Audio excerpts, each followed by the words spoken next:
You are listening to episode 29 of the Underhook Show. My name is Steve, as always, alongside my co-host Chris. Chris, how you doing on this Thursday night? I'm doing good. Get a little brisk, it seems, outside. Fall's right around the corner, it seems. My favorite season. It means chili and football and WrestleDream. Let's go, baby. What, 2 days away, if you could believe that. But At time of this recording, we are 2 days away from seeing a murder on paper. Yeah, be probably like 36 hours by the time this is out. But yeah, this is going to be an AEW-centric episode. I know for a while I've been talking about doing Carolina Classics, so a little housekeeping on my end because my whole weekend was way different than I anticipated between just being busy and then Sunday I had no internet or television. They're like a caveman. Yeah, just no Sunday football during the day. Yeah, just sat around and didn't get to what I wanted to. So as far as the show going forward, I think we're going to tackle WrestleDream next week, and then we're in a prime position to where we could do a double shot of Deadlock if everything goes as planned, but we'll get there when we get there. Another 3-hour go home. I don't know if I like these. I hate them. Yeah, I'm not as down on this TV as a lot of people seem to be, which we could start there. So once I knew we weren't watching the show and then recording, I always break it up. Like once they started doing the crazy 4-hour blocks. So I watched the Dynamite section, went to bed, and then this morning with my caffeine, I watched the Collision block. And then just going on social media and whatnot. People are like really down on AEW right now. And I wanted to ask you, like, I mean, I didn't think this was, like, the best TV, but, like, I didn't think this was as bad as, like, you know, maybe some of the stretches post-Brawl Out or in late 2023. But I don't know. I felt this was definitely more of a floor than a ceiling show, but, like, where are you at with AEW right now? I'm not doom and gloom about them, and I didn't think this TV was all too bad. This was just a good go-home show to the pay-per-view. It gave you everything you needed. It set up every story. Every match was set up. There was nothing. I don't know what they can complain about other than maybe the length. But even then, you sit through a 3-hour Raw and no one ever says anything. But yeah, I don't know. It was very strange to me. Maybe people are just getting burnt out, like wrestling burnout. I don't know. Maybe I don't know. Yeah, because I mean, all things considered, AEW doing monthlies is still a relatively new thing. Because I mean, we still have that gap between World's End and Revolution, which is like a 2.5 month, 3-month build. But AEW doing a 3-week build for a pay-per-view is nothing new for them as a company. Like, basically since COVID, it's been a 3-week build to a pay-per-view until they started changing the schedule around. So I don't know. I thought that the doom and gloom and all the alarm bells going off was a little bit strange because I am not shy of criticizing shows or matches that I don't like. And I do have some problems with this TV, but I thought that there was a lot worse this year. Personally, so I just want to see where you were at with it. I didn't have no issue with it. Other than Sammy Guevara was on my TV, but like, other than that, cool. You know, I don't know. He's just like a weasel. I don't even have an issue with him really. He's just. I think for LFI, which I think Roosh actually got hurt in that match, which is a shame. So it'll be another 6 weeks before he's on our TV again. But we got to talk about all the LFI stuff too, because man. I still attribute Andrade to them, but this Andrade shit going on today is nuts. Man, I just read it right before we got on. Like I read a headline, but I didn't dive into it. And then right before we got on to record, I saw that he's going to be gone for a year because of breach of contract. I think you have to take that to court. Yeah. Which I don't know much about the legal system with contractual stuff, but that is wild to me. That's probably why we didn't get Kenny Andrade on the card for Saturday. Yeah, it stinks. But I hope he figures it all out. Because, like, in my eyes, I mean, you would have to, I mean, AEW probably assumed that there was no, you know, he didn't have a no-compete clause. Mm-hmm. And Andrade knew maybe, or maybe Andrade didn't. I don't know. I'm not a businessman. But it just sucks. Yeah, we were all really excited. I felt like the shot in the arm they needed with all of like the injuries on the men's, especially like men's singles side of things. Because you could have done all kinds of things with him, whether it was, you know, The Kenny match obviously would have been sick. I mean, you could heat him up for a hangman defense if you wanted to. You could put him in tags. He was a very versatile wrestler. I don't know if they'll go the whole year without him. I think something's gonna happen. Like, there's gonna be a breakthrough with that. Just because I've never seen anything like this before. But That was crazy. right, but this is the October 15th edition of AEW Dynamite and Collision. Technically, 3 hours where I'm pretty sure they just allocated their time slots to where you tack on an hour to Dynamite and then you have the 1 hour on TNT before the pay-per-view because they're doing the tailgate again. But we're talking about what happened last night, which was from Kansas City with the pay-per-view in St. Louis, so that makes sense logistically. But this show took a very long time to get going. That was one of my issues with it. Yeah, a lot of pop and circumstance. Yeah, going through the whole pay-per-view card, all the interviews and shit. Yeah, well, I did like the Tony Storm thing, but that was cool. But like, even that was a lot. Yeah, which, don't get me wrong, I'm not mad about the first match that ended up happening, but with Tony and Chris with their go home segment, which was like a backstage into like a brawl, the segment turns into a hockey fight in the ring. And then the Gates of Agony Hurt Syndicate match opens with a hockey fight, like right away. So like, probably not, people weren't communicating there. But that's minor stuff. But yeah, the Chris Tony segment was fine. Honestly, the crowd was really into it, which was cool. Like once they started swinging, like it got really loud in there, and they needed to, I think, push it a little bit before the match because this is two baby faces, so you need to got to heat it up in some way, right? But we'll get into the whole card breakdown after we get to TV. But you got anything on this? Tony Storm stole her low key gear. Yeah. No, I didn't like anything. I mean, I didn't mind it. It was kind of a different way to set it, but it was a lot. It was very segment heavy to open the show. Yeah, I didn't realize they had like fired all these off. Jack Perry with his little saying how he doesn't hate the Young Bucks, but like, you know, they weren't there for him. Was I the only one who thought that it was kind of strange that him and Kenny are like cool all of a sudden when like he tried to murder him a year ago? I don't think we're done saying heel Jack Perry yet. Ooh, you think it's a swerve? Watch his matches with Luchasaurus. The way that he acts, like he kind of like doing some background kind stuff. of like a Dr. Frankenstein Okay. kind of thing, and that's me and my monster kind of thing. Like, you know, I could just be looking into it, but I don't know. They do things like that to like make you think. I don't know. There was like certain things he was doing that was kind of like that, but Yeah, we can talk about it more when we get into the match.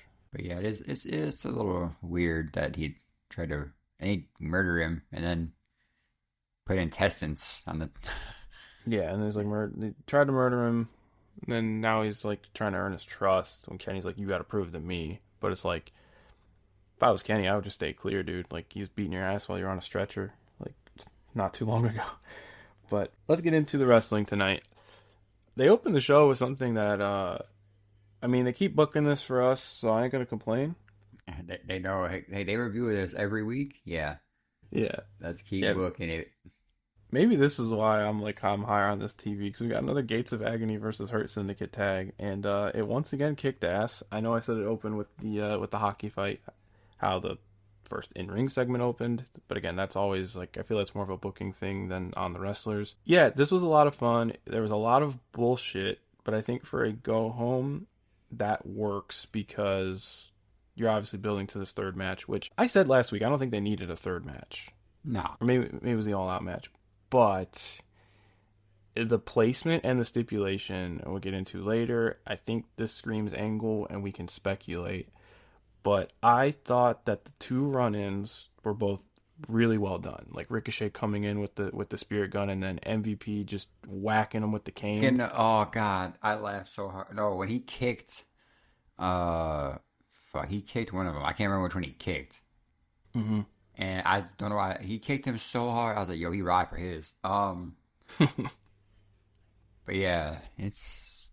I mean, I'm never gonna be mad seeing a Gates of Agony Hurt Syndicate anytime. So I'm cool with that. Yeah, and then I wouldn't have guessed this, but I really, when you think about it, it's true. This is the first time that Lashley and Shelton took a pinfall as a team. Uh-huh. So I don't know how that plays out in the go home math. I think there's more to it with the pay per view match. But yeah, it's just four freaks of nature doing all kinds of cool shit, and then you got the right amount of TV nonsense with the run-ins.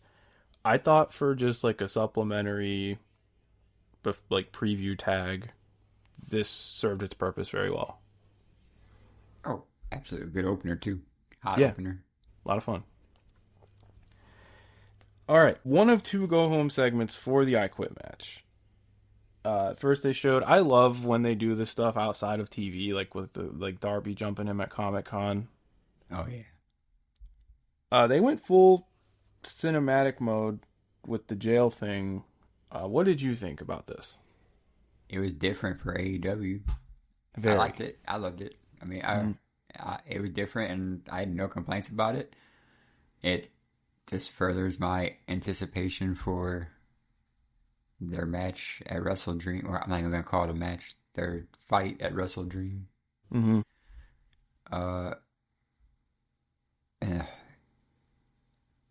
Mox, I don't know, like, Mox just kept talking in circles, it seemed, though. Yeah, it felt like he. So I don't know if this promo ever aired. They did a social media promo. It's fucking awesome, by the way. It's on Twitter and YouTube. Where it was after All Out, and Moxley says how he understands Darby Allin about this drive of, you're basically begging the world to kill you and try to prove that you're invincible. And he recycled a couple of lines from that here. That didn't bother me too much because, again, the presentation was just so different. This feels like the biggest thing on the show by far, and I think that was the point. I didn't mind it. I think that you could have done it in pre-tapes regardless. I do want to know how Pat gets into a prison unchecked. Yeah. I mean, it looks like that. You gonna question? Yeah, right. Suspension of disbelief.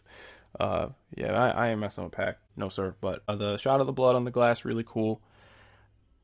Darby bringing up about him joining the Death Riders is interesting because it feels like he hasn't brought it up all too much in this new chapter of the feud. No, I think it's one of the first times he did bring it up. And then So that seemed a little weird. I don't know what you do with that, but tying it all back to Bryan does make sense. We talk about how Tony Khan likes to book things in parallels. Well, WrestleDream last year was kind of... They're now treating the murder of Bryan Danielson, for lack of better words, as this moment that set everything in motion. How you frame it with Hangman's title win, how Darby coming back, Death Riders adding people. You know what I mean? I just kind of wish that it bled more into the show in the months since. But yeah, I didn't mind this. It was cool to see him try something different. But I think it all kind of, like, the real go-home feeling would happen on Collision. yeah, the ending of Collision was definitely the more go home. What I liked is they did this, that which led into the badass entrance of the Death Riders arriving into the arena. They had a couple tonight, honestly, or last night, I should say. Yuta needs new music. I don't know. I don't know if that was his or Garcia's news track. It might have been Yuta's, but I think it was Yuta's because I think Garcia's is more like more drill trap. inspired, right? Yeah. That seems more like him.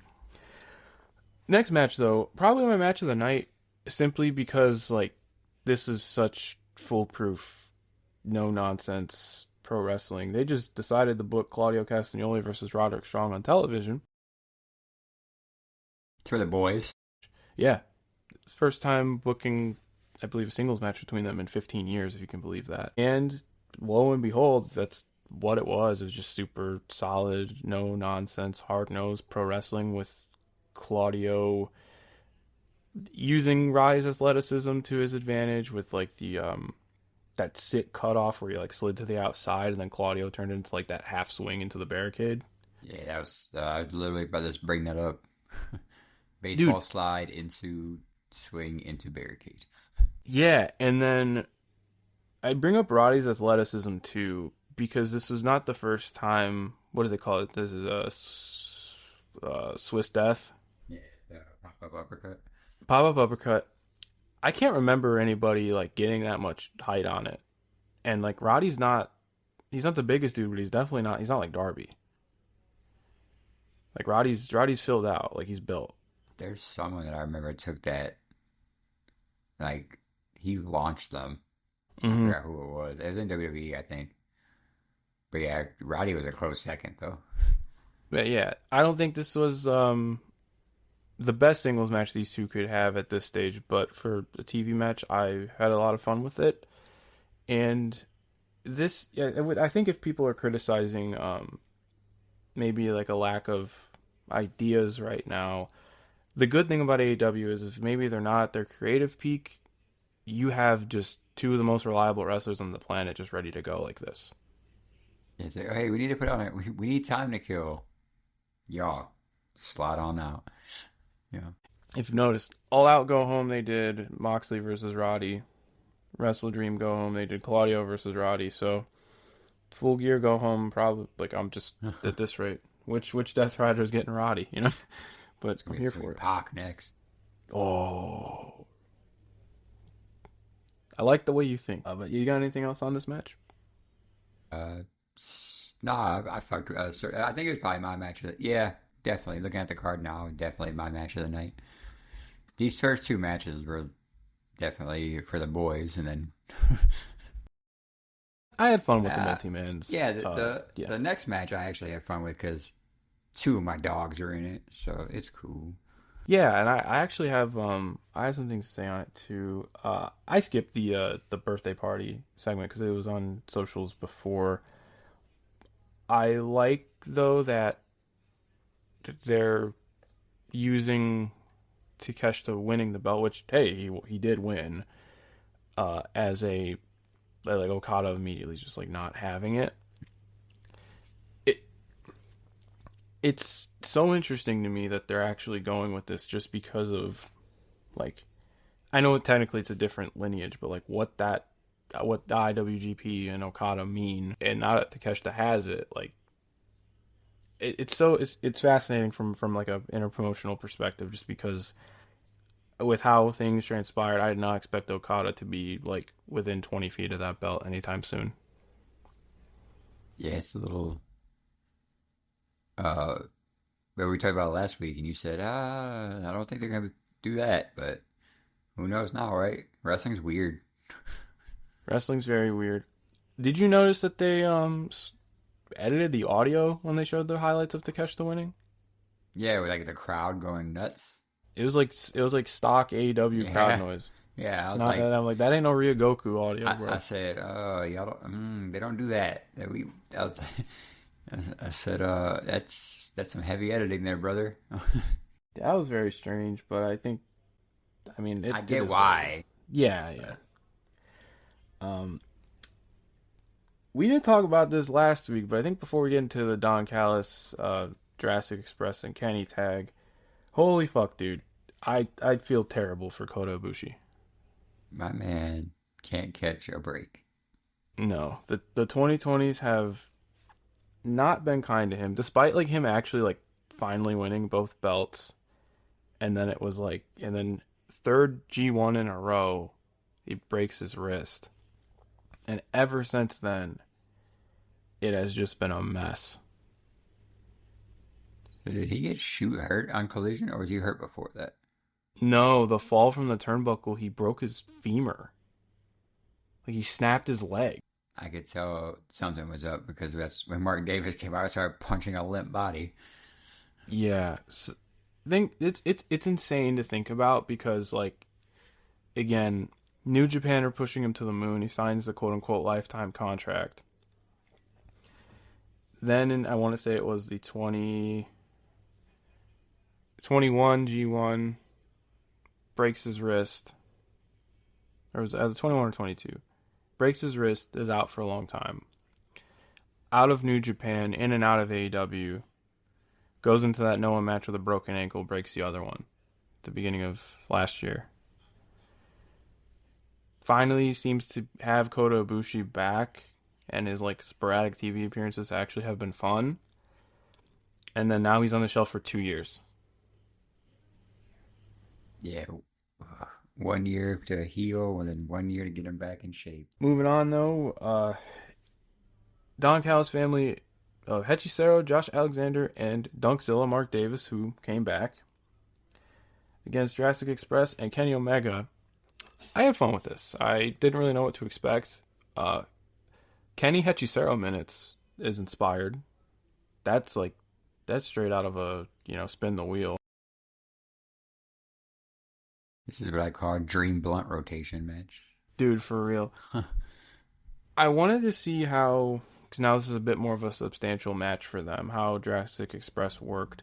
I didn't catch like the character cues, so I want you to elaborate on those a little bit more. Well, it wasn't in this match per se, but I'll tell you about like when More just so like okay. in like the last when they're in their return match. There was like Jack Perry was still kind of like heelish, taking the turnbuckle off, Yeah. and then distracting the ref while Luchasaurus would do. I still feel like it's a Frankenstein monster situation, and I wouldn't, Gotcha. wouldn't put it past, or Jack Perry just turned into Crocodile Dundee. Either way. I think you got some goodwill here though, and I wouldn't want to ruin that right now. Because, I mean, I think Jack Perry needed all that goodwill upon his return, and he has it. So I would just say keep riding it out and just have a good showing on Saturday. I was pleasantly surprised with him in this match. Not that like I haven't enjoyed his tag stuff in the past, but he was bumping his ass off in this match. And where was this during his heel run? Yeah. Like, this was my issue with it. And again, like I feel like it's easy to dismiss the scapegoat stuff, depending on how you feel about the whole ordeal and the storyline and all that. But a lot of my issue was that like he could have been like a really good shithead heel, bumping and stooging, because when he does bump, it's good. Like I enjoyed him in this match, but I guess that's water under the bridge at this point. But when he was on when he was taking the heat for his team, like it worked for me. So yeah, I thought this was fun, and again, this blunt rotation match for sure, just with everybody involved. But wasn't huge on Hechicero taking the pin. I kind of get why. I mean, Mark Davis just came back, and I think Josh Alexander's slowly but surely getting a little bit more. You still could have had Mark Davis take the pin. I still think you could have. Yeah, that's kind of what I'm alluding to. I had Cesaro's on the up and up. You're giving more to Alexander. Mark Davis just came back. If you have him getting pinned by Omega, it's not losing anything. It's fine. Yeah, it is Kenny too, but yeah, that's what I said. It's fine. Yeah, But yeah. then So Rod and Todd come out. I thought this was weird.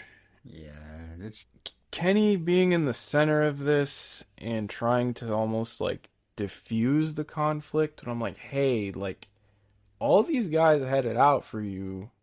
You're still on bad terms with the Bucks technically, and you were wrestling them last month.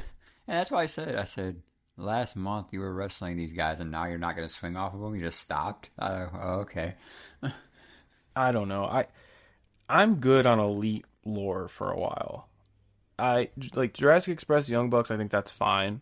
I think that's a perfectly fine return pay-per-view match for them, especially with like the style and all that, and Luchasaurus being in there to base for everything. Like it works. Like on paper, it works. Especially again for the style, whether it's your taste or not. But I'm actually looking forward to it. But I don't want these guys. I don't want Kenny and the Bucks feuding anymore. I don't really want them involved with Hangman either. Like I think Hangman needs to have his own thing going on, and they're doing a good job of that, to their credit. But we only have a little bit more Kenny left at the level that he's at. The breaks between matches are getting longer, and I understand his place on the WrestleDream card was clearly compromised by one of the most insane things I've seen in wrestling in a long time with this Andrade stuff. Like genuinely, it is just beyond me. And we've seen a lot. We've seen some shit this decade alone, man. But yeah, I would prefer Kenny to not be involved in this. Yeah, I feel like Kenny hopefully won't, but The only other thing I could think of is that there was supposed to be a Golden Lovers tag on this show to bring Ibushi back at the time, only for him obviously to have such a horrible thing happen. Yeah, probably be Golden Lovers versus somebody from the Don Callis family. Yeah, like Hechicero and Alexander or something, or Fletcher and Davis. oh my god, I didn't even put two and two together that Aussie Open are back together. Yeah, they try not to do it, but Yeah, I mean, United Empire fans never forget. Well, I told you months ago I'd be down for a heel Aussie Open run, especially with Fletcher with his kind of transformation both physically and as a wrestler. So, but he's got some other business to tend to. But yeah, overall, I mean, you got anything else on the match or the segment? Decent match. Stupid, or not stupid, weird segment afterwards. I mean, I'm interested to see where we go from there. I still feel like Dr. Frankenstein is the move. Yeah. It is October after all. I'm trying to do my bit. I've been watching I'm doing the Criterion Challenge this year, and I got a couple of horror movies in already, so I'm We started a couple. It's not a horror movie, but we're gonna watch Sinners. Sinners. oh yeah. Yeah. That's like vampire flick, right? Yeah, it's the one with Michael B. Jordan. We doing a Chamber of Horrors watch along. Hell, let's do it, dude. Let's do it. Hell yeah. Abdullah in the electric chair. We'll watch Spin the Wheel, make the deal, baby. Come on. Coal Miner's Glove match. I think last year with some friend I watched is the Halloween Havoc where like Hogan and the Giant have the monster truck thing on top of the building. Yeah, 95. Yeah. But Detroit. Yeah. He killed him. And he came back to life. Oh man. Back on track here. Jamie Hayter versus Sky Blue, I was pleasantly surprised by. I thought this was one of the better Sky Blue matches in a while, and I think it feels like Hayter's back. Just gotta stay healthy and keep the visa stuff in check. This is kind of the leading program for Blood and Guts, although today a friend of the program said that I don't know if it was off of the Tony Khan media call or not, but it's looking like that the Blood and Guts special will feature a men's and a women's match. That's too much. It is, and I don't think the men have a feud for it. No. Well, I mean, you could do Death Riders versus Babyfaces easily, but Don Callis family versus you can get a hodgepodge, I guess. I mean, Mark Briscoe comes to mind.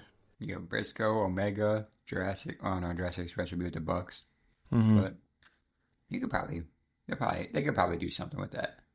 Yeah. Well, I was taken back by Jamie Hayter's performance in this match alone. I thought she was like a commanding. This was like ring general shit on her part, and the power spots on the outside too. Like she was just on her A game tonight, and it reeled in Sky Blue to where I was also impressed. So I thought this was just a net positive, and again, this is all. They're not doing it like an advantage or anything because the rosters aren't set. But this is all building to the women's Blood and Guts. Where are you at with all this? Because this does go into a match on Saturday. This match, I do agree with you. This is the better, the Sky Blue match, right? That isn't a hardcore match, I should say, because sure. When you put her in a hardcore match, she's a different Sky Blue, but but yeah, I fuck with it, and I'm a big Jamie Hayter guy. You as well. We're back. I was trying to think who would be in, since they haven't really announced it, but I feel like it would be the Triangle Sisters or whatever they're called, Triangle Terror. So AEW typically does 5-on-5, right? So Triangle of Madness. I have to look on who's been in all these different tags. Probably Triangle of Madness, Megan Bayne, and Penelope. But you got Megan Bayne with FTR now, though. Well, I guess if it's just for one thing, though, I guess you could shoehorn Well, it back into it. Yeah. because on the babyface side, I'm thinking Hater, Willow, Aminata. Aminata, Harley Cameron, and who would their fifth be? I mean, Mina's been in and out of these matches. She just got her visa renewed. I think she would be back in time. It's a very strange field because it's, again, we've been talking about how they've wanted this women's mid card or slash upper mid card to exist, and now they're getting this wild stipulation, and the names involved. It's fun because this is unlike anything we've seen them in. But you know that a lot of these girls are willing to go all out for it. I also shout for one of the teams being Billy Starks because, she'd do something wild with a double cage. Sidebar, speaking of Billy Starks, she's wrestling Shotzi Blackheart on a GCW show, and I'm trying to see that. Oh, yeah. Yeah. Because they've been wanting that match for a while, and I feel like they're going to go do some crazy shit down there. But yeah, I've been checking in on Shotzi, but she seems to be doing well for herself, so good for her. Any word on those tag belts? Are they doing anything with that? This feels like the women's pure title, to where like they announced it and then didn't do a tournament for like 6 months. But yeah, that's a great point. I don't know. We will have to see, but because they announced that like a month ago, and there's nothing. But got a Tekla promo backstage talking about their match, but she's playing it off as like this isn't personal. You just happen to be there. Interestingly enough, they took the 4-way from All Out and it splintered into 2 singles matches. Weird, right? Yeah, so maybe that was in the cards the whole time. But Jamie Hayter versus Tekla. Yeah, should be fun. Should be fun. Should definitely. Yeah. Interesting Mercedes promo here because I didn't see this part, so this is all you, brother. well, something's being set up. I just don't know what, because it wasn't like the typical, like, say hello to your CEO, and it wasn't just like the catchphrase and the cadence that you'd expect. Mm-hmm. So she's at 509 days of the TBS title, and I think I don't know if it's on the day of the pay-per-view or tomorrow, she's breaking Jade's record. So she's going to have a celebration on the pay-per-view. And the real question is, who ruins that? I don't know if it's a debut or a return. There's only one person that... Oh, no. Not, wow, the DMD can come back finally, right? Apparently. I mean, I don't know what's going on with that. I've seen Dakota Kai's name be thrown around. I'd be down for that. Also be down for that. I think Sari is booked in Japan, so I don't think she will make this show, despite her random stint on Ring of Honor. It's going to be Andrade and drag. Or it's going to be Andrade in a wig. I don't know, man. He's got the main. He's just got. I'm trying to get back into this company. This is actually a night off for her because she's working Mexico on Friday and a Winnipeg Independent on Sunday. So she's staying busy. I just don't know. I don't know what kind of angle they're shooting here for the show, but it's like. But moving on, I believe this was the Dynamite main event. Yep, the trios. I thought this was a cool match. It was the Ops defending against La Facción and Gobernable. Shibata seems to be all good to go. So that I mean, clearly. It didn't go the way I thought it was going to go. Yeah, I was expecting to switch. I mean, just because it feels like the Joe heel turn would make the Ops supplementary. And like last week we said, if Joe's heel and Shibata's out, then just give Hobbs more to do because he's had a quietly really good year. And I thought he was really cool in this match as well. I'll tell you what, though. I don't know why I didn't clock that I needed to see Samoa Joe and Hobbs wrestle the Beast Mortos until this match. Yep, that's the one thing when the bell rang, I said, Dog. I said, "Oh, Joe and Hobbs and Beast Mortos in the same match, and Roosh." Yeah, yeah, we're cooking. And I guess Drilistico was there too. But hey, it's cool. Hey man, we got the victory roll slingshot thing, which Yeah, Realistico. That was awesome. I my don't know the mind was technical term for it. blown, dude. Uh, but yeah, like anytime Beast Mortos is on my TV, I am main event, and he got the main. Well, kind Yeah, of the Dynamite main. Yeah, yeah, give him the belt. yeah, All of them. yeah. I will say this, because I know they did the Roosh Shibata singles a while ago, but Roosh was just pasting that man, and I'm just like, dog, let the 2013 Shibata just come out for a little, just like 10 seconds. But no, he still kind of kept. Shibata has to kind of keep himself restrained, but it was still cool. I said it's on site. Yeah, man. The one part had me dying. Like it was Shibata. I want to say it was. I know Shibata was in the ring, but I think it was him and Mordos or him and Jalisco, and Roosh was on the outside, and Shibata didn't give a fuck who was in the ring. He just ran directly towards Roosh and hit him with a fucking kick. Yeah, this was really fun though. All the moving parts, everybody was hitting hard. Obviously, again, Shibata's not going full like meathead dudes rock stuff, but because you just can't anymore. But otherwise, I think this was a nice way to make Dobbs look strong with Hangman on commentary. I thought Hangman did well here too.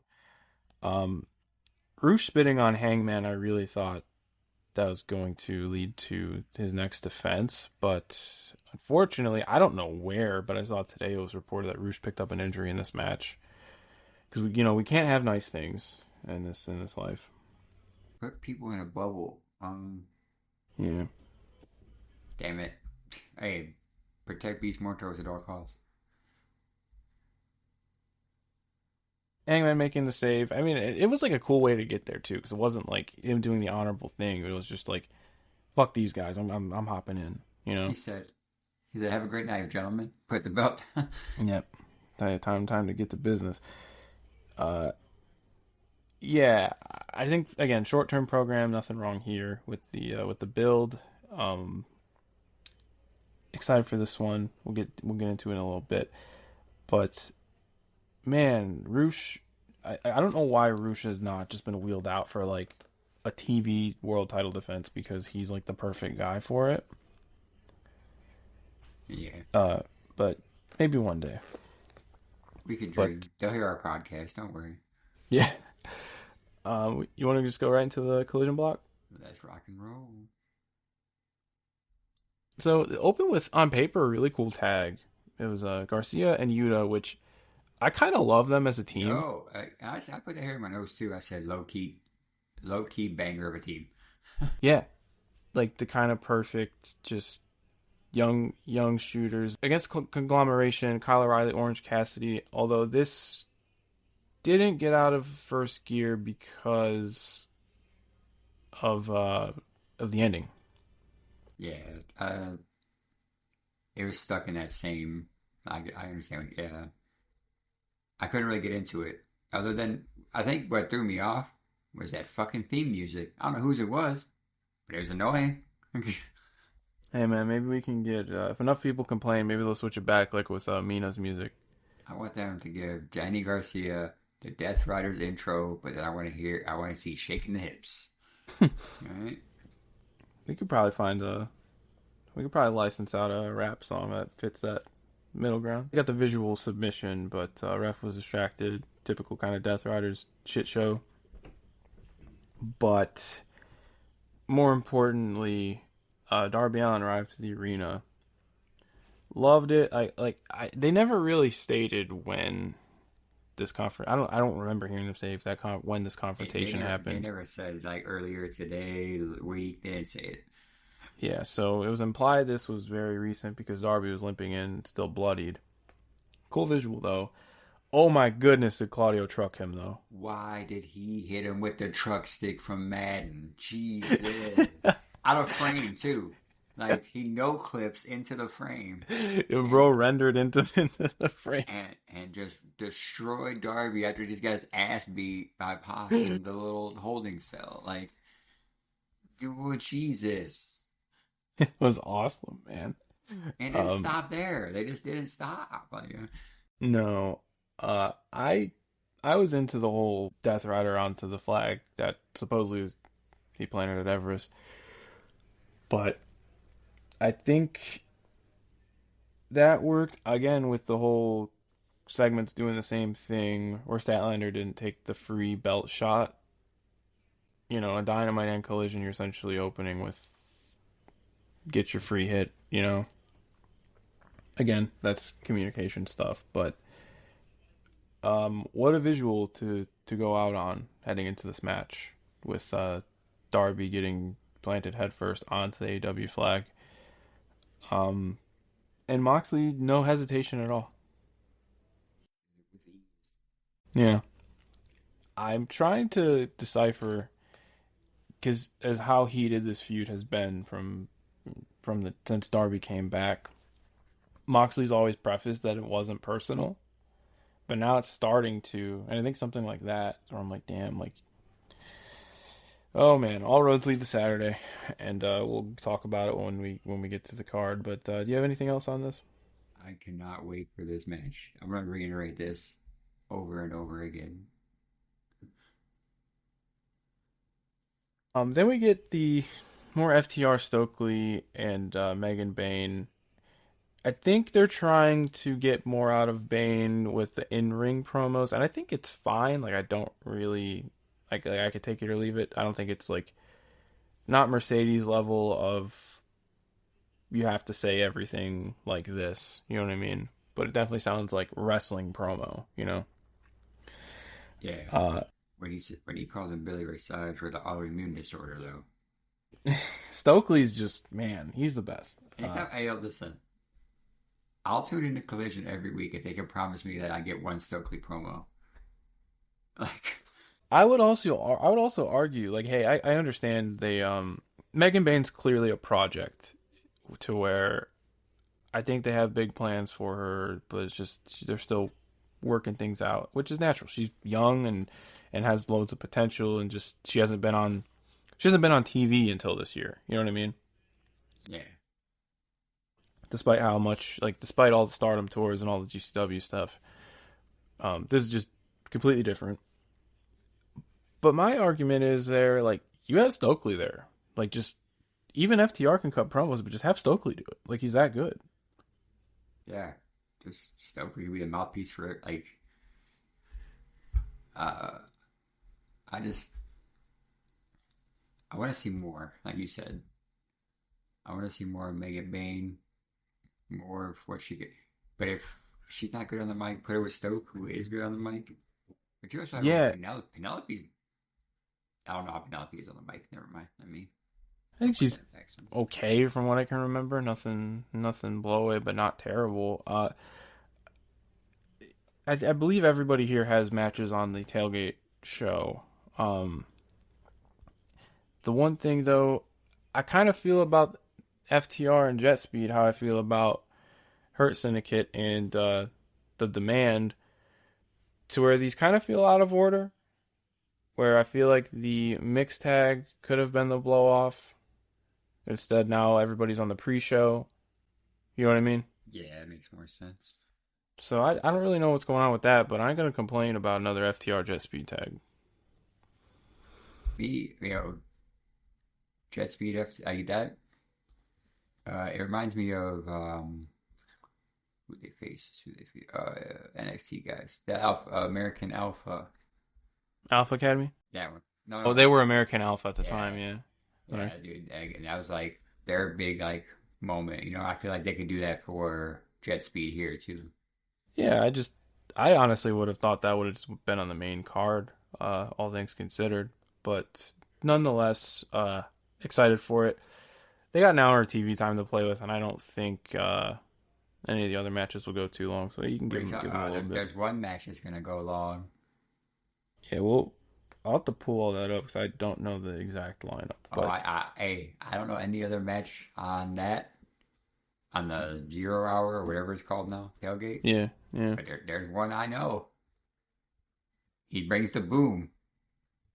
That's what they do. Is he booked? From what I remember, I could be wrong. They said that he was going to fight Rocky Romero in maybe. I could be wrong. At the moment, I'm not seeing it, but we Maybe never I. know with AEW pay-per-views. Yeah, I swear I thought they said it. I mean, he was calling out Andrade like that day. I think Big Boom's just trying to trying to shoot himself into a match, but um we'll do the card rundown here in a bit, but Megan Bayne versus Harley Cameron, fine showcase. Really all I have to take away from it, that running Liger Bomb rules. Oh, I always anything with a Liger bomb. Yeah. Uh, but um, I remember having a good last ride too. So yeah, Megan Bayne, just keep doing power bombs. yeah, you were 100 anytime. Just knock out them power bombs. What? I just want her to like. I wish she was showcased more, like we talked about more, because I've seen her in GCW because Joey her and Joey Janela had a match, I think. But like she's just a monster who needs to be more on showcase on television. Yeah, and like I said here, I think they're taking their time with her. I mean, again, she's only 27, loads of potential. But she's shown she got a good tag run in Stardom. She had she main evented their Mania weekend show a couple years ago, or it was last year. Like world title match against Micah, which I thought was pretty good. So I want to see more. I'm with you, and I think heading into next year, I think they got big plans for her. But honestly, when they do figure out this tag stuff, like maybe even if you don't have them win it, have her and Penelope go far, like in that, you know? Yeah, they were teasing like Harley Cameron and Monet again, but I hope not. Like, I mean, I don't know what. it's funny, but like, stop pulling her back into the Monet vortex if you're trying to have her do her own thing. If that Yep. makes sense. Yeah. Plus, then I don't know if you can have any more titles on AW television wrapped up with Mercedes just because while she's on this run. I get it with the belt collector thing, but we have to start building some people up, you know. But I feel like we'll get there though. yeah, yeah, I'm not like not being too negative on it, but I wouldn't put the belt on her out of the gate. Oh no. Okay, so the Eddie Kingston Hook stuff. Weird. I don't know. Yeah, I don't know if they're again. I don't know if they're letting Eddie kind of just ease back into things and get reps. But this promo didn't make sense. It was It just feel it it, was just yeah. him forgetting shit and then going, see you Saturday, partner. And then Yeah, I don't know. Like he got the pay-per-view comeback and then it just feels like he has not been involved. I know he's been on Collision, but it's like he's not really in anything of significance. I understand, hey, it's Big Bill Brian Keith stuff cool, but now what? You know? they can bring the boom. They could fight the Costco guys. Eddie Kingston versus the Costco guys. Man, I feel like how is Eddie Kingston not interacted with the Death Riders yet? And when he wore the Claudio sucks eggs shirt When he came back. when he came back. So I mean maybe they're just holding it off until they Yeah, get there. Maybe I mean taking their something I time could with it. think of. Yeah, Mm. because I mean like putting him with Edge is kind of not Edge. Putting him with Hook is really strange. You know what I'm saying? But Yeah. uh, who knows? Yeah, right. Um, and then I believe it's okay. Acclaim time. I'm checked out on this. I'll be real. Oh, where I went to go. I think I was gonna get food or something to drink during this because I'm over it. Uh, Yeah, I'm just. I think I feel like it was too soon to give up on Bowens, and I missed my Max it, Caster squash that's what matches, I'm saying. man. It was too soon to give up on both of that because they were both doing good things by themselves. Yeah, But now they're doing the same. Like they went backwards with Jungle Express, and they're doing this with the Acclaim. Like they're relying on all their it's like old.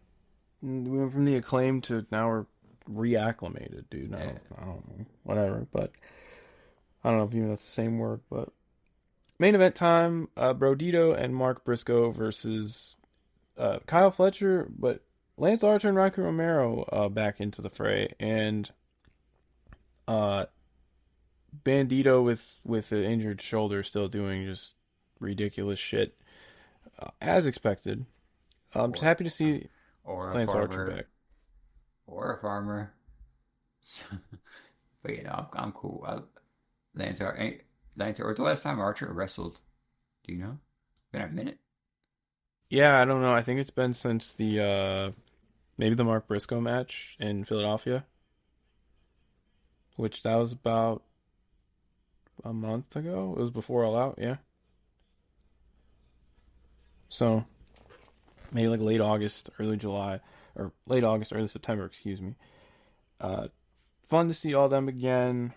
Uh, but I don't really have too much on this. Thought this was very much a collision match, This whole last and hour was very collision. yeah, So, they made it clear these are two different shows, which isn't unlike them. but But I just have a one. I mean, I guess it makes sense for the ending. But my question was like, instead of Rocky, you could have put in a clone in this, but then he comes out later. Makes sense. yeah, El Clon, what they do with him is going to be interesting because he obviously Holograms, can't right? have the hologram match. So how much do you feature him? Like my mind was always obviously it couldn't be as many matches because hologram's been there for over a year now.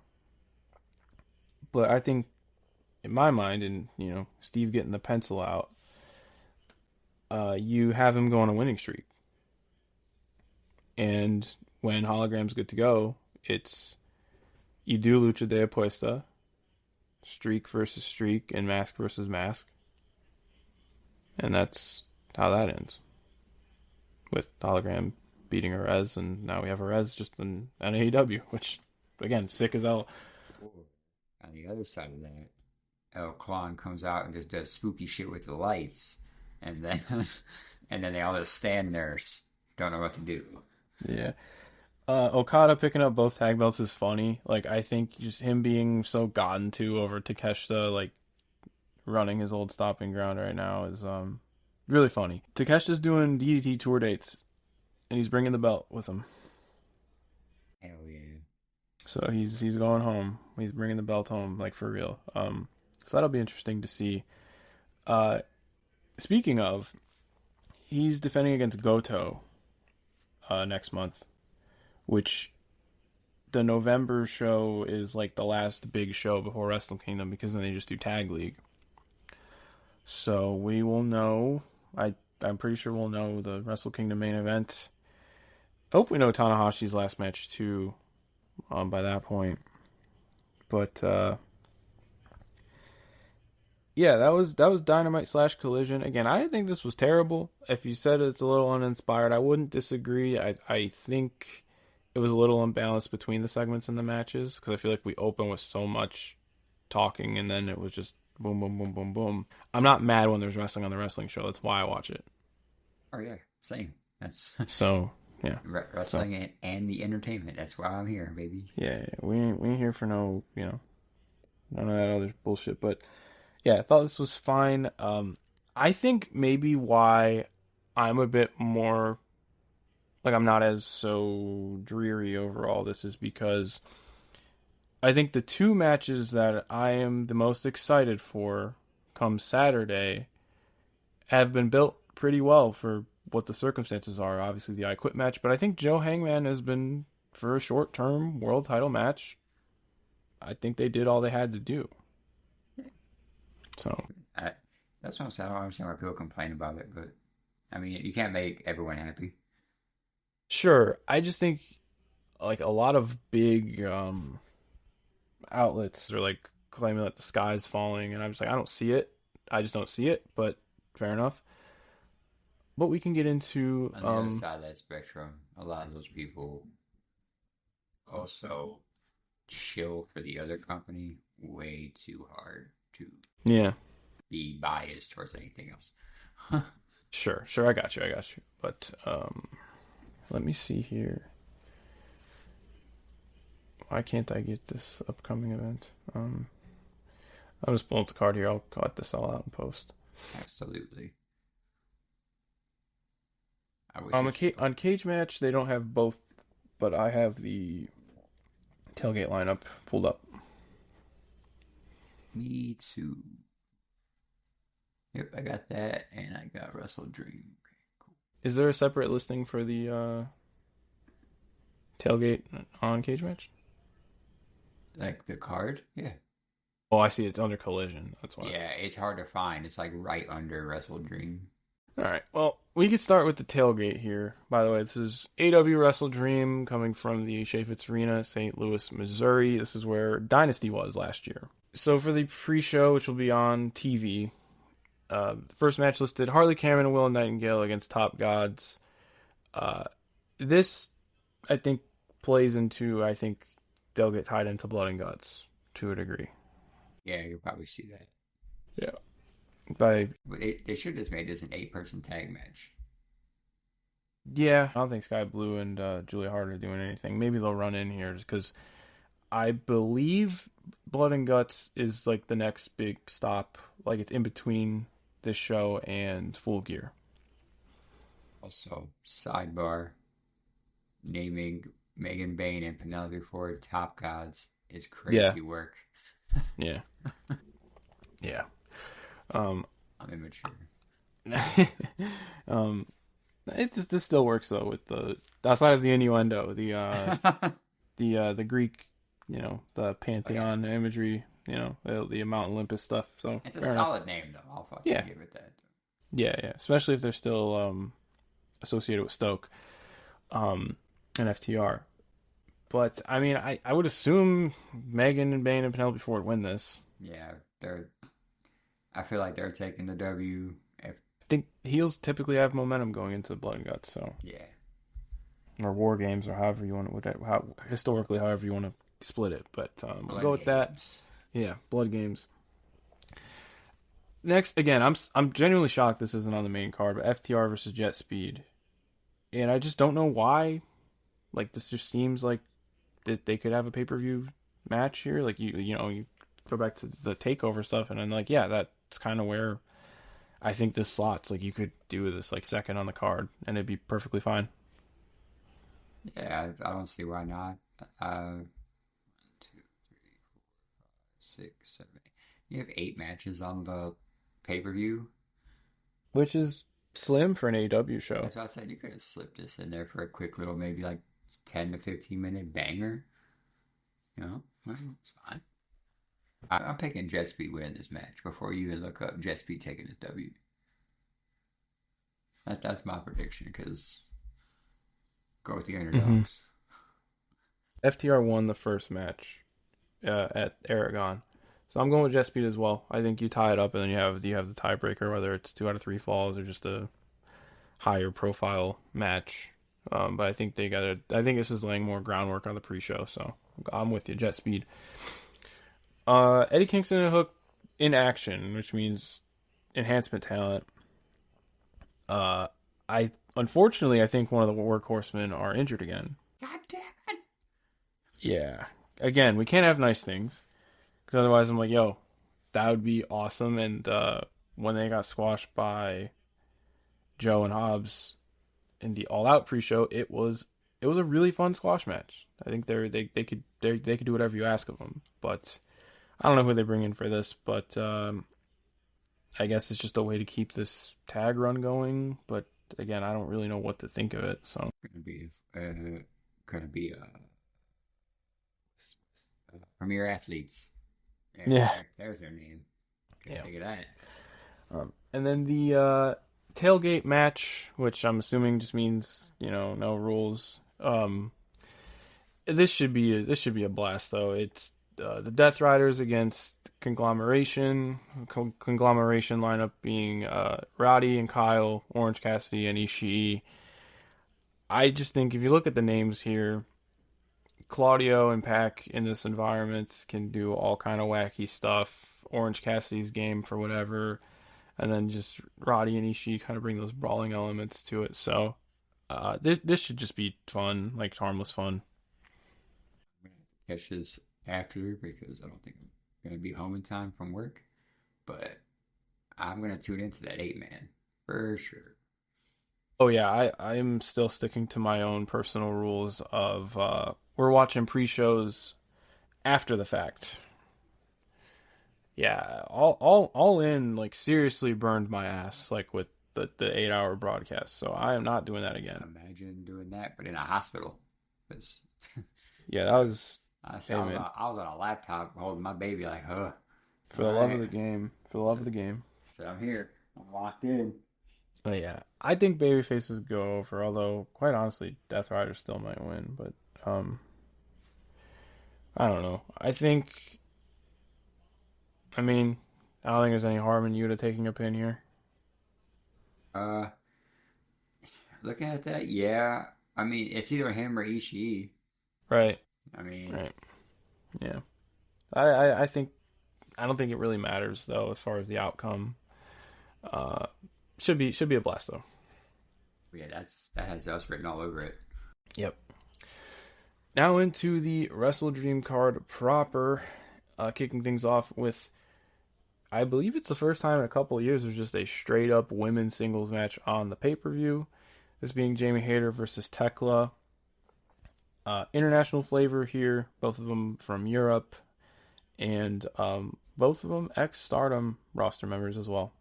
You know, they're gonna fucking strong style this one. Yeah, I think so. I think because Hayter tends to do that regardless, but I think Tekla isn't gonna shy away from that, you know. But kind of like with Megan Bayne, I think they want Tekla featured more, and Hayter should just be featured more in general. So I'm fine with this, and I think you do need to, always have to tack on the women's title matches because that almost feels obligatory at times. So having an organic feud build and just having it featured on the show, like I think this is a nice way to switch things up with Mercedes having the night off. Kind of, she's gonna get attacked by somebody. Yeah, she's gonna get shit canned for sure during that celebration, but I mean for her just not having a title defense. But as far as the winner, I'm going to stick with what I said in the pre-show. Unfortunately, I think Hayter does lose, but I don't think she loses clean. Go to Tekla for sure. After that promo, Mm-hmm. yeah, But also the Triangle Madness, or I guess the Evil Sisters, whatever they're called, nowhere to be found on the card. They're not advertised to be in Tekla's corner, so you have to think there's going to be some shenanigans at play. absolutely. Yeah. Mm-hmm. So we're both going Tekla. They added the stipulation to the Hurt Syndicate demand match. This is going to be a tornado 6-man tag, which means we once again have no rules. They love us. They love us. We're like, we want more, and they're like, all right, bet. Here you go. Here, damn. They're like they love this kind of shit. Do it once for the boys. MVP being in this again. Everyone's saying that they're getting a new member. Hurt Syndicate are getting a new member. I don't know who that could be. I don't know what Cedric's TNA contract status is, because I mean he's kind of the one with the history. I generally don't know who you bring in here, but I feel like the demand win again. I think they beat him 3 out of 4 times, I think this is where they kind of get their moment to move up the card. And then I think with MVP's not going to wrestle too often. So I think this is the point where you say, all right, it's almost tournament season, boys. Shelton and Bobby, go get your wins separately. Who wins this match? Everybody. It's hard for me to. It's hard. What I think's gonna happen if, like you said, if they're gonna get a new member, what they destroy MVP, write him off for a little bit, maybe break. I don't know. Or the fact there's no rules, it's just that they steal the match with interference. But I don't if see. not, I don't see them doing that for some reason. Though I don't know. It's just I think because these 6 men have been beating the shit out of each other. yeah. If not though, this screams like just insane party match because there's no other stipulation match on the show. Yes, there is. Just I mean, outside of the obvious, like outside of the big. I'd say there's not. Outside of the homicide we're about to witness. Yes, true. But yeah, man, this match, man, I'm going to hurt Syndicate. All right. Yeah. And like I said, though, I mean, I'm just gonna sit back and enjoy this. It is hard to call. It's hard to call, but I feel like since if I'm going off of my wrestling trope, the demand won last night. So going into the pay-per-view. Go home math, right? Yeah. Moving on to the $500,000 tag team match, the Young Bucks taking on Jurassic Express. I don't feel like the Young Bucks get their money back just yet. I feel like the Young Bucks win the match, but Jurassic Express take the money and throw it in the crowd. Babyface move. Yeah. Babyface move. I don't know. I'm curious about this one. I think it's hard to call because you would think Jurassic Express win in their first big match back, and these are obviously like they're close. Like both these teams are close backstage, so they want everybody to benefit. But I think when you do look at this card, there really isn't like really isn't a match of this style. So I think this facilitates the the fast paced aerial stuff. I think this will take this is going to be the Young Bucks spot fest, and there isn't anything else on the card that really suits that. So this works. Yeah, I mean, you get the PWG match in there. Yeah, and yeah, I'm gonna go. Yeah, I'm gonna go Young Bucks. Like I'm gonna go Young Bucks, but Jurassic Express still gets their comeuppance. Yeah, got you. And probably isn't the last of this feud. One of, if not the hardest match to call for me is next. This Brodito defense against Okada and Takeshita because, Takeshita's making his triumphant return as world champion. Okada doesn't lose very often, and Bandito's been wrestling hurt. I think to build attention, they do the switch. And they're going to ride this out until it's time for the singles match to happen, which could include Takeshita losing the belt. So this feels very stopgap to me. And I wouldn't be surprised if Okada and Takeshita win. Almost if something happens to where like they fall backwards and like if they win by accident somehow. Yeah, like a goofy ass Mm-hmm. pinfall. Like real fucked finish, yeah. This match is hard to call too. I'm gonna go with yours on that one. I kind of see that happening too. I also like anything to get Brody King singles. I hope this pushes us Brody King singles push now. Yeah. It should be cool though. I think without the double jeopardy thing going on, this will be a lot more clear cut in the match layout, and they're obviously gonna have more time. So this should be cool. And again, Takeshita and Brody King have really good chemistry.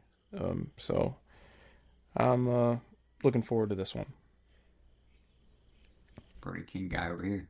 Yep. Now, I'm calling my shot. TNT title match. Kyle Fletcher, Mark Briscoe. This is the rubber match. Just going pure off of gut and heart, and not my brain. Mark Briscoe's bringing it home, baby. Said last week, I'm saying it again. Mark Briscoe, baby. Dude, It's time.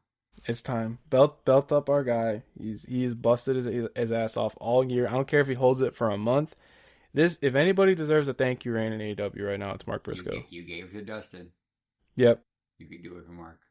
Yeah, and I think the perception around Fletcher, especially with the injuries in the main event scene, I think they're going to kind of move him up quicker than maybe we originally thought.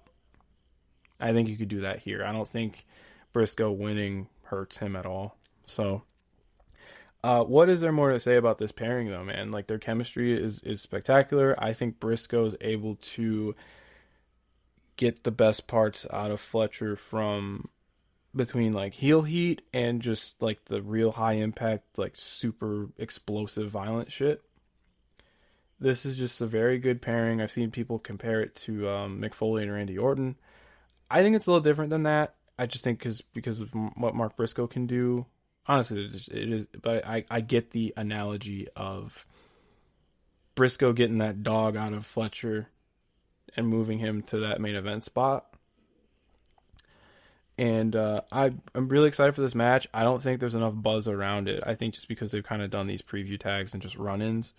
But this could very well, based off of their other matches, I don't see why this wouldn't be one people are not surprised by, but maybe like taken back by, because there's just not a lot of buzz around it. It's going to be a sleeper. Mm-hmm. Dark horse for sure. Like, they're going to watch and they're like, damn, that was a low-key banger. You should listen to us because we've been telling you all along. But yeah, Mark Briscoe taking that title. It's time. It's time because it's time to put that belt on Briscoe. You can bump Fletcher up. You can still push the next in line for the TNT and have him put on bangers with Mark Briscoe. Mm-hmm. Like, book us or hire us. We know what we're doing. Yes, sir. This match is too high up on this list. You want to save it for last? Let's save that for last. All right. Let's save that one for last. Yeah, we're skipping around the like cage match listing here, but Statlander Tony Storm's interesting to me because it's babyface against babyface. I want to see how that translates to the work itself, just because we're so accustomed to Tony Storm just overcoming the odds every time.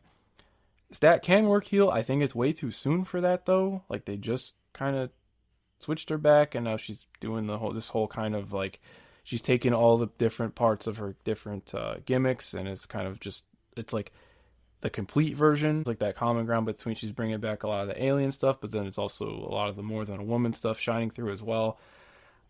But I think this is a statement match for Chris, and she absolutely has to win, and she needs to win clean.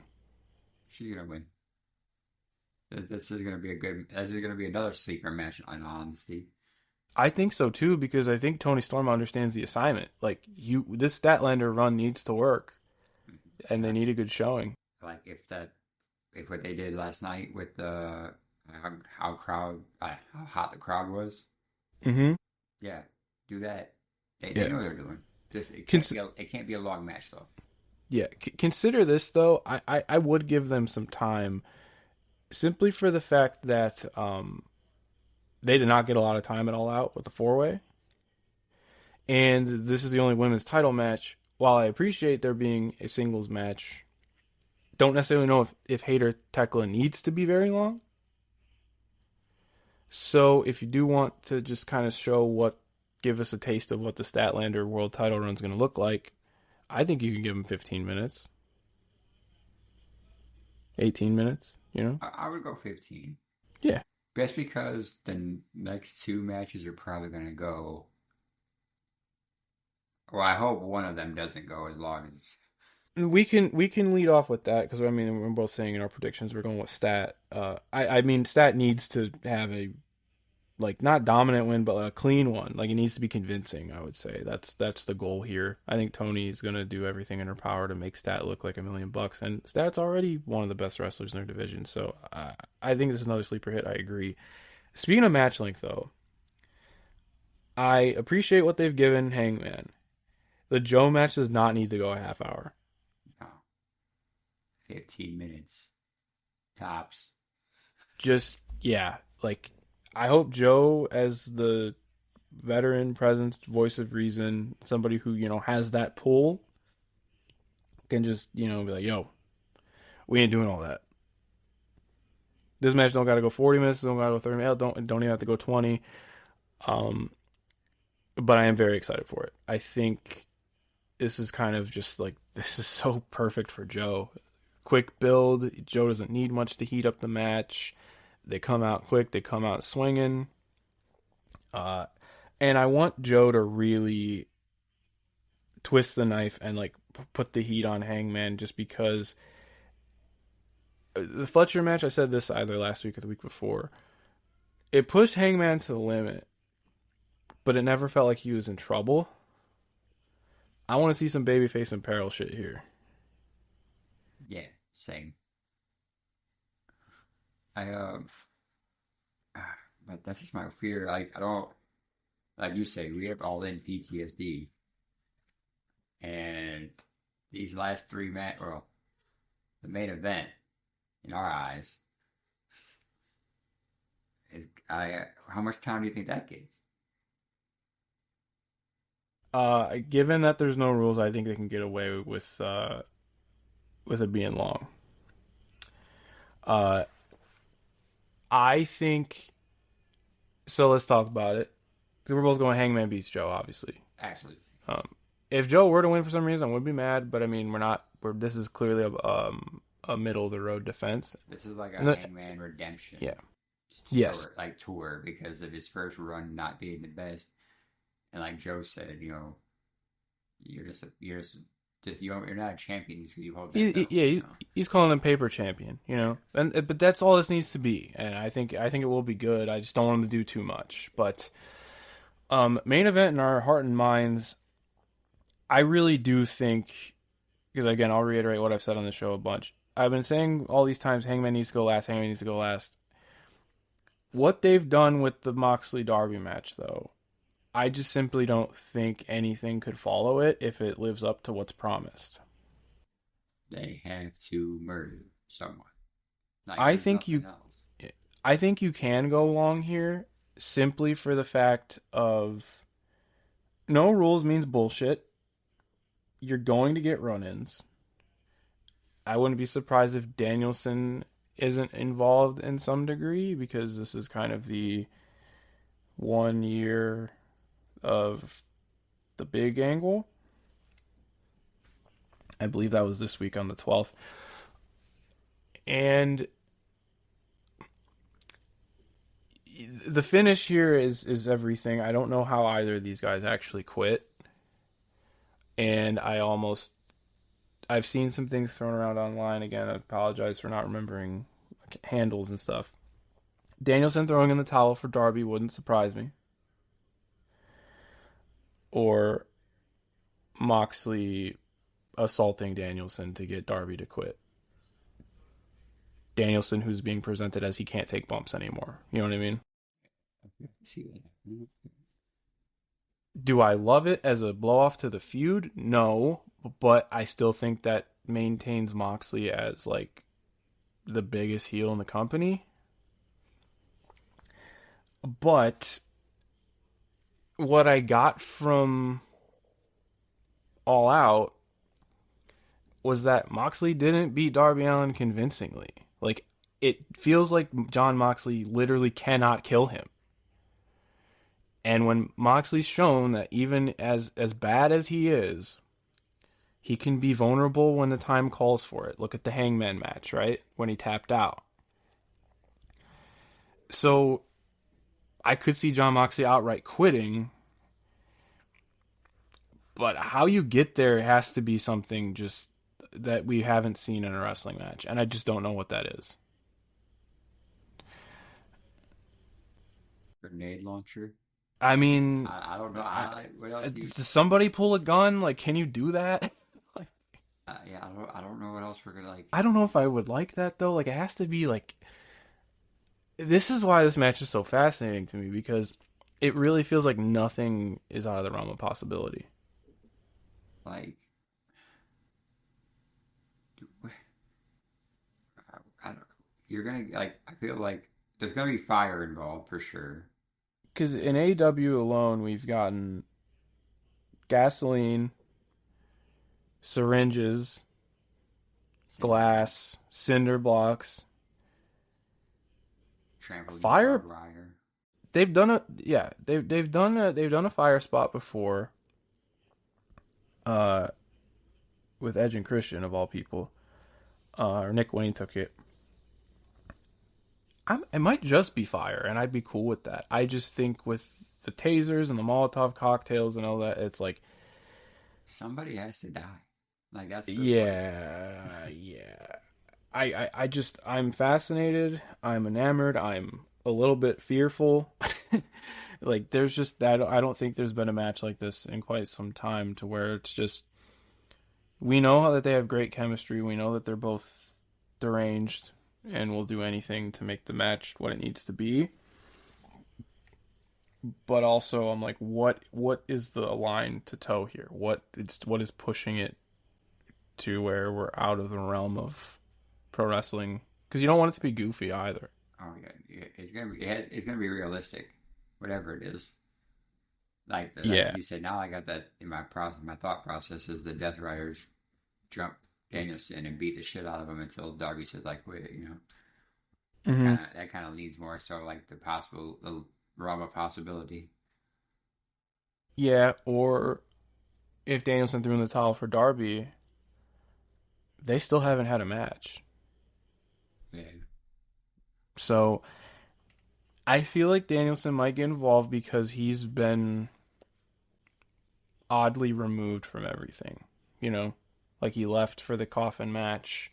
He's just been, when they've asked his thoughts on commentary, he's kept it very short. Like he's not commenting. He's not commenting on anything. He's just saying, yeah, this has gone way too far.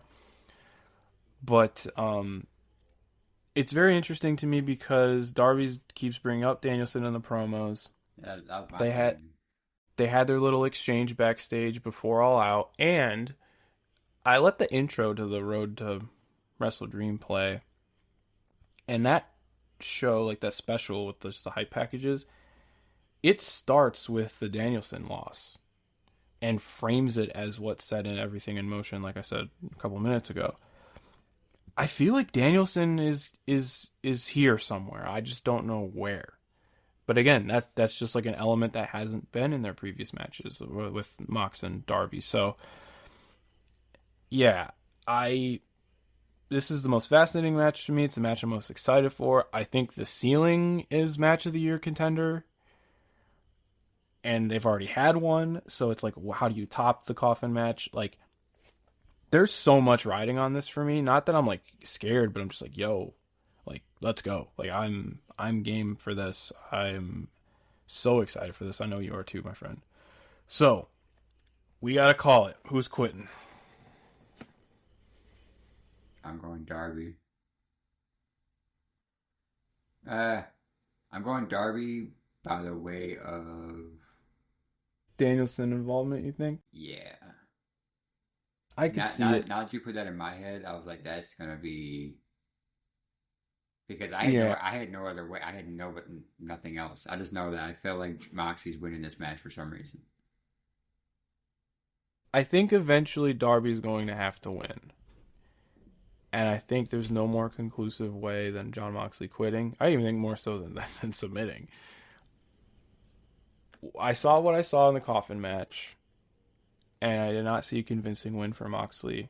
The next TV, Darby comes out the flamethrower, and Moxley just, he looked like he knew he was fucked. Yeah. I think there's ways out of it, but I'm just going to say again, I did it with the Briscoe one. Gut feeling Darby wins this somehow. I just don't know how, but I'm going with Darby. He's got to beat Moxley eventually, man. Like, it's got to happen, especially if he's, we're talking main event push here. Either way, this is us. Yeah, this has been a brilliant feud going back to last year, and even in like 2020 they had the TNT title match. I don't even think it was a title match. It was just they had the Daily's Place match, but yeah, these two are tremendous together, both as wrestlers and as just psychopaths. Not one for the faint of heart, and I think they actually played it right by keeping like light on the gimmicks, because this is just like this is what promises to be is something you've never seen before, and in wrestling we've seen everything, so It's gonna be crazy. so look forward to our look forward to our review of the show and us breaking down or digesting whatever the hell will transpire during this I Quit match, because I'm sure that'll be a doozy. But that gives us a good hour and a half here. I don't know if you got anything else. I got nothing, my friend. I am excited for WrestleDream. Yep, so tune in next week. We'll do WrestleDream review and the following television, the Fallout, and then as long as everything goes to plan, we'll get into some DPW stuff after next week, because they have their big show coming up, the Super Battle, so we'll have a whole lot of deadlock to talk about in between pay-per-views, as long as everything goes to plan. So with that being said, for Steve and for Chris, thank you so much for listening if you got this far, and we'll talk to you again next week. See ya.